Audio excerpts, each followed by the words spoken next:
તો વાત કરીએ જૂનાગઢની તો ગુજરાતમાં સ્માર્ટ મીટરના નિર્ણય સામે વિરોધ યથાવત, જ્યાં જૂનાગઢમાં પણ સ્માર્ટ મીટરના વિરોધમાં આવેદનપત્ર કલેક્ટરને આપવામાં આવ્યું છે। ત્યારે કલેક્ટરને આવેદનપત્ર આપીને રજૂઆત કરવામાં આવી છે, જ્યાં સ્માર્ટ મીટરથી બિલ વધુ આવતી હોવાની રાવ ઉઠી છે। ત્યારે ગાંધી ચિંધ્યા માર્ગે આંદોલન કરવાની ચીમકી પણ ઉચ્ચારી।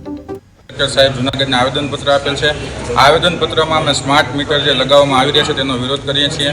સરકારે 1 કરોડ ઉપર જે સ્માર્ટ મીટર ખરીદ્યા છે, ત્યારે સામાન્ય સંજોગોમાં ગરીબ વર્ગ અને મધ્યમ વર્ગ જે ટેકનોલોજી યુઝ નથી કરતો તેને પોતાના ઘરમાં વીજળી કેમ રાખવી એ પ્રશ્ન ઊભો થઈ ગયો છે। આ સ્માર્ટ મીટરની યોજના છે સરકાર કઈ રીતે લાગુ કરશે અને કેવી રીતે પ્રજાને એનો લાભ મળશે તેનો પણ સરકાર દ્વારા કોઈ યોગ્ય ખુલાસો નથી થઈ રહ્યો। અમે ગાંધી ચિંધ્યા માર્ગે આનો વિરોધ કરીએ છીએ। કલેક્ટર સાહેબ જૂનાગઢને આવેદનપત્ર આપેલ છે। આવેદનપત્રમાં અમે સ્માર્ટ મીટર જે લગાવવામાં આવી રહ્યા છે તેનો વિરોધ કરીએ છીએ।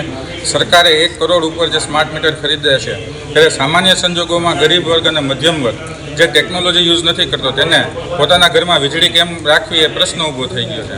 આ સ્માર્ટ મીટરની યોજના છે સરકાર કઈ રીતે લાગુ કરશે અને કેવી રીતે પ્રજાને એનો લાભ મળશે તેનો પણ સરકાર દ્વારા કોઈ યોગ્ય ખુલાસો નથી થઈ રહ્યો।